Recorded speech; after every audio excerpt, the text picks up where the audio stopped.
खबर तफसील से। महाराष्ट्र में कोरोना के मामलों में मुसलसल इजाफा हो रहा है। गुज़िश्ता 24 घंटों में 26,538 नए मामले दर्ज किए गए हैं। एक दिन में 8 मरीजों की कोरोना से मौत हुई है। सिर्फ मुंबई में एक दिन में 15,000 से ज्यादा केस दर्ज किए गए हैं। मुंबई में कोरोना से 3 मरीजों की मौत हुई है। 5,331 मरीज सेहतियाब होकर घर लौटे हैं। अब तक सेहतियाब होने वाले मरीजों की कुल तादाद 65,24,247 हो गई है, जबकि रियासत में कोरोना से मरने वालों की तादाद 1,41,581 है। सिर्फ मुंबई में कोरोना से 61,923 लोगों की मौत हुई है।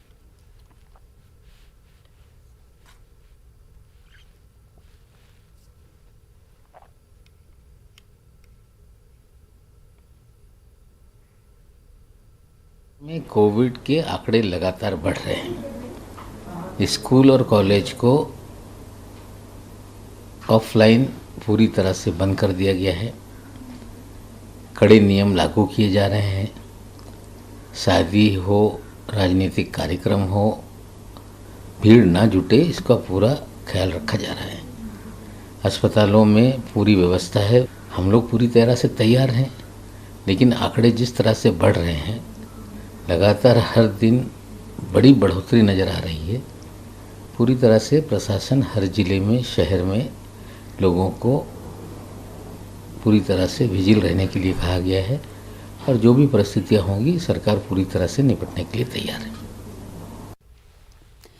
तो दुनिया भर में कोरोना की तीसरी लहर आने से मईशत के बाद सबसे ज्यादा मनफी असरात तालीमी मैदान पर हो रहा है। चंद दिन कबल ही स्कूल्स खुले थे, अब फिर से बंद हो गए हैं, जिसकी वजह से बच्चों की तालीम मुतासर हो रही है। महाराष्ट्र में कोरोना और ओमिक्रॉन के बढ़ते केसों के बाद हुकूमत ने तालीमी इदारों को बंद करने का फैसला लिया है। हुकूमत के गाइडलाइंस के मुताबिक भिवंडी में भी तालीमी इदारों को बंद कर दिया गया है। माहिरीन तालीम ने सरपरस्तों से अपील की है कि वो ऑनलाइन तालीम के मौके पर बच्चों की रहनुमाई करें और बच्चों को तालीमी सरगर्मियों में मसरूफ रखें।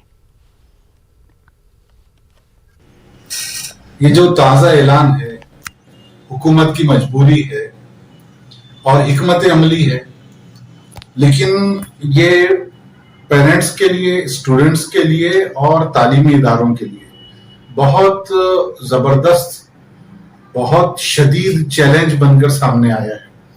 इसका सामना करना होगा असल में, और इस पर अब बहस करके कोई फायदा नहीं कि ये चीज होनी चाहिए थी या नहीं होनी चाहिए। अब हमको देखना यह है कि स्कूलों के बंद होने से जो नुकसान हो रहा है, उस नुकसान को कम से कम कैसे किया जाए, उसकी शिद्दत को हम कैसे कम कर सकते हैं, इस बात पर गौर करना जरूरी है। बिलखुसूस तालीमी इदारों को, असातिज़ा को और वालिदैन को। तक मैं समझता हूँ कि बहुत ही मनफी असरात मुरतब हुए हैं। जो लॉकडाउन के पिछले जो लॉकडाउन हुए थे, उसके बाद जो कुछ दिनों के लिए स्कूल कॉलेज खुले, तो बच्चों के हरकत और सकनात को देख करके लगता है कि बहुत नुकसान हुआ है लॉकडाउन से, ज़हनी तौर पर भी, अखलाकी तौर पर भी। तकरीबन 1.5-2 साल तक बच्चे एकदम लिखाई पढ़ाई से दूर हो गए, जिससे एकदम मुंजमद हो गया उनका हाथ। ऑनलाइन कोशिशें जारी रखनी चाहिए और इंशाअल्लाह हो सकता है कि अल्लाह ताला कोई सबील पैदा करे और ये लॉकडाउन खत्म हो और बच्चे जो है फिर अपने ट्रैक पर वापस आए। रियासत के दीगर शहरों की तरह नांदेड़ में भी कोरोना मुतासिन की तादाद में इजाफा देखा जा रहा है। पिछले एक हफ्ते के दौरान कोरोना मुतासिन की तादाद में दुगना इजाफा हुआ है। कोरोना मुतासरीन के जो नए मामले सामने आ रहे हैं, उनमें ओमिक्रॉन से मुतासरीन भी शामिल हैं। ऐसे में जिला इंतजामिया ने कोरोना के बढ़ते हुए मामलात को देखते हुए कई अहम फैसले लिए हैं। पहली था 7वीं जमात के स्कूल बंद करने के अहकाम सादिर कर दिए गए हैं। तलबा को अब ऑनलाइन तालीम दी जाएगी। नांदेड़ में 1.5 साल बाद प्राइमरी स्कूल दिसंबर से शुरू किए गए थे।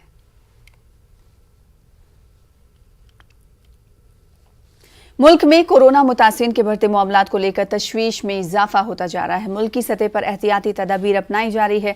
मरकजी हज कमेटी ने भी अपने सालाना हज ट्रेनिंग प्रोग्राम को महदूद कर दिया है। सिर्फ 25% ट्रेनर्स को ही मुंबई मदऊ किया गया है। बाकी अफराद की ट्रेनिंग को रियासती हज कमेटी के दफ्तर में प्रोग्राम की लाइव टेलीकास्टिंग के जरिए ऑनलाइन करने का फैसला किया है। वाज़ेह है कि 8 और 9 जनवरी को मुंबई के हज हाउस में मुनक्किद होने वाले 2 रोज़ा हज ट्रेनिंग के तरबेती प्रोग्राम के इफ्तिताही सेशन में मरकजी वजीर बराए अक़लियती उमूर मुख्तार अब्बास नकवी शिरकत करेंगे और कमेटी ने ट्रेनर्स ट्रेनिंग प्रोग्राम के तहत हर साल की तरह इस साल भी 500 से ज्यादा हज ट्रेनर्स को तरबियत देने का फैसला किया है। का जो ये ट्रेनिंग फॉर ट्रेनर्स का प्रोग्राम है वो 8 और 9 जनवरी के लिए रखा गया है हज हाउस मुंबई में, और हम उम्मीद कर रहे हैं कि जो ओमिक्रॉन की सिचुएशन है, कोविड की सिचुएशन है, उसको मद्देनज़र रखते हुए इससे हाइब्रिड मोड पे करें, ज़्यादातर ऑनलाइन और बहुत कम तादाद पर ऑफलाइन, मतलब फिजिकली अटेंडेंस इसमें कम रहेगा। ऑनलाइन अटेंडेंस को ही हम इम्पोर्टेंस दे रहे हैं क्योंकि अभी गैदरिंग्स पर रिस्ट्रिक्शंस हैं, तो इन सबको फॉलो करते हैं। जो यूजुअल हमारा परसेंटेज होता है उसका हमने सिर्फ 25% लोगों को ही बुलाया है। दैट टू जो इम्पोर्टेंट और वेल ट्रेंड लोग होते हैं उनको ही इस बार हम उम्मीद कर रहे हैं, हमने जो गुजारिश स्टेट बॉडी से की है कि उन्हें ही भेजें। रेस्ट जितने भी हमारे एप्लीकेंट्स हैं या जितने भी हमारे ट्रेनर्स हैं उन्हें हमने रिक्वेस्ट की है कि आप ऑनलाइन सेशंस को अटेंड करें। वेलफेयर पार्टी ऑफ इंडिया की जानिब से अकोला में वर्कशॉप का इनेकाद किया गया जिसमें पार्टी के मरकजी व रियासती लीडरान ने कारकुनों की रहनुमाई की। इस दौरान पार्टी ने इंतखाबात लड़ने का ऐलान भी कर दिया। देखिए इस हवाले से हमारी खास report.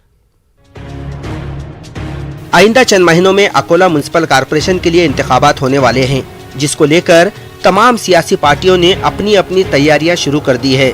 Welfare party of India ने भी इंतखाबात में हिस्सा लेने का ऐलान किया।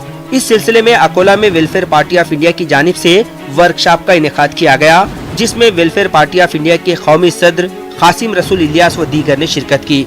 इस दौरान कारकुनों की हौसला अफजाई की गई। वर्कशॉप के दौरान पार्टी की आइडियोलॉजी, पार्टी कैडर की मजबूती पर तफसीली रोशनी डाली गई। शख्सियत साजी में माहिर काजिम मलिक ने मौजूदा सियासत में कामयाब होने के लिए क्या हिकमत अमली अपनाना चाहिए इस पर रोशनी डाली। वर्कशॉप के बाद पार्टी ने अकोला में 15 सीटों पर इंतखाबात लड़ने का ऐलान किया। आज महानगर पालिका पूरी करप्ट है और यहाँ की मूलभूत सुविधाएं जो जनता को मिलना चाहिए वो महानगर पालिका देती है, न वहाँ के अधिकारी देते हैं और न यहाँ का नगर सेवक देता है। लोगों को कोई सुविधा नहीं है, अस्पताल सीधे नहीं है। तो हम यही मुद्दों को लेकर welfare party of India Akola unit महानगर पालिका इलेक्शन लड़ेगी। इस वर्कशॉप में अकोला व दीगर करीबी अजला के पार्टी सीनियर लीडर्स ने ही शिरकत की, जो अपने अपने मुकाम पर जाकर नई हिकमत अमली तैयार करेंगे। इस वर्कशॉप का WPI से मुंसलिक अफराद को कितना फायदा होगा ये तो आने वाला वक्त ही बताएगा। न्यूज़ 18 उर्दू के लिए अकोला से रिजवान खान की रिपोर्ट। बाल शास्त्री जाम्भेकर की याद में 6 जनवरी को महाराष्ट्र में यौम सहाफत मनाया जाता है। जमात इस्लामी हिंद औरंगाबाद यूनिट की जानिब से इस मौके पर सहाफ़ियों को दरपेश चैलेंजेस और उनका हल के उन्वान से एक प्रोग्राम मुनक्किद हुआ। इस प्रोग्राम में सहाफ़ियों के मसाइल पर तफसीली रोशनी डाली गई। कोरोना वबा के दौरान फील्ड में काम करते हुए अपनी जान गंवाने वाले सहाफ़ियों को याद किया गया। इसी तरह कोरोना से हलाक होने वाले सहाफ़ियों के रिश्तेदारों को 50 लाख रुपए बतौर मुआवजे का मुतालबा किया गया।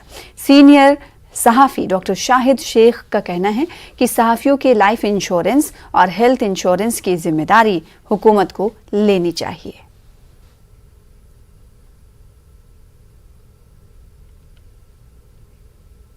तक कोविड स्टार्ट हुआ तब से अभी तक 474 पत्रकारों ने फील्ड पर काम करते हुए अपनी जान गंवाई है, जिसमें नेशनल स्टेट लेवल के और हमारे औरंगाबाद के भी संदीप काड़े और राहुल डोलारे, रफ़ीउद्दीन रफ़ीक जैसे बड़े पत्रकार शामिल हैं। इन लोगों की घरेलू जो आर्थिक स्थिति है कोई बहुत ज़्यादा अच्छी नहीं थी तो मुझे लगता है गवर्नमेंट ने इनको कंपेंसेशन देने के लिए कुछ कदम उठाने चाहिए और इसी तरह से हेल्थ इंश्योरेंस के साथ लाइफ इंश्योरेंस भी इनको देना चाहिए। एटलीस्ट 50 लाख का हो जाए तो ये लोगों के बाद भी कुछ किया जा सकता है। इसका मेन उद्देश्य ये था कि पत्रकारों की जो कुछ भी समस्या हैं उसको भी हम समझें और इस मुल्क की बेहतर सूरत हाल के लिए हम क्या काम कर सकते हैं और आज के क्या चैलेंजेस हैं। नंबर 1 ये है कि नॉलेज एक्सप्लोरेशन फेक न्यूज़ की एरा में वो कैसे किया जाए। आप किसी चीज़ पर अगर लिखें तो वो कैसे लिखें। अगर ये जो नफ़रत का माहौल है, ये नफ़रत के माहौल को हम कैसे दूर कर सकते हैं और कैसे नेशन बिल्डिंग में हम पार्टिसिपेट कर सकते हैं, इसके ऊपर आज ये प्रोग्राम रखा गया। एक तरफ जहाँ मीडिया की अपनी जिम्मेदारी है, वहीं पे ही मुस्लिम कम्युनिटी की भी जिम्मेदारी है कि हमने भी मीडिया को सही इन्फॉर्मेशन, सही फीडबैक देना चाहिए। उसके लिए हमको जो है वो कुछ वेबसाइट्स अवेलेबल करा के देना चाहिए, कुछ हमारे उलमा को ट्रेनिंग भी देना चाहिए उस तरह की, किस तरह से मीडिया को फेस करे वगैरह, उस तरह से वर्कशॉप देना चाहिए। ये टेक्निकल चीज़ें बताना ज़रूरी है हमारे लिए। जमात इस्लामी हिंद ने एक टोल फ्री नंबर 1800-572-3000 ये अवेलेबल कराया है कि इस्लाम और मुसलमानों के ताल्लुक से कोई अगर इन्फॉर्मेशन चाहिए तो आप किसी भी लैंग्वेज में उसका टोल फ्री नंबर आप डायल करके बता सकते हैं। मुल्क की दीगर रियासतों के साथ साथ महाराष्ट्र में भी कोरोना का खतरा बढ़ने लगा है। इसी तरह अकोला में भी अब कोरोना पॉजिटिव मामलों में अचानक इजाफा देखने को मिल रहा है। ताहम एहतियात के नाम पर सिर्फ खानापूर्ति की जा रही है। यहाँ का जायजा लिया हमारे नुमाइंदे रिजवान खान ने। वक्त हम खड़े हैं अकोला के सरकारी अस्पताल के बाहर, जहां पर फिलहाल 54 मरीज कोरोना पॉजिटिव जेरे इलाज है। आपको बता दें कि पिछले 3 महीनों से यहाँ पर लोग कोरोना को लेकर बिन फिक्री की नींद सोए हुए थे। शायद 3 महीने कबल जिस रफ्तार से यहाँ कोरोना ने अपना असर दिखाया था, वो असर कहीं न कहीं 3 महीने तक के कम रहा, जिसकी वजह से लोग कहीं न कहीं लापरवाही का मुजाहरा करते हुए नजर आए। अगर अब बात की जाए इस हफ्ते में 3 रोज कबल पहले 2 पेशेंट कोरोना पॉजिटिव पाए गए, उसके बाद 3 पेशेंट कोरोना पॉजिटिव हुए और तीसरे रोज जो है तो तकरीबन 10 पेशेंट कोरोना पॉजिटिव हुए, जबकि आज जो है तो 28 लोग कोरोना पॉजिटिव हो चुके हैं। मतलब ये है कि दिन पर दिन अब अकोला में भी कोरोना पॉजिटिव पेशेंट की मरीजों की तादाद बढ़ने लगी है। सूरत हाल अकोला के ताल्लुक से बताई जाए तो यहाँ पे तकरीबन 50,000 लोग कोरोना से मुतासिर हो चुके हैं, जिसमें से 1100 से ज्यादा लोग कोरोना की वजह से उनकी मौत हो चुकी है।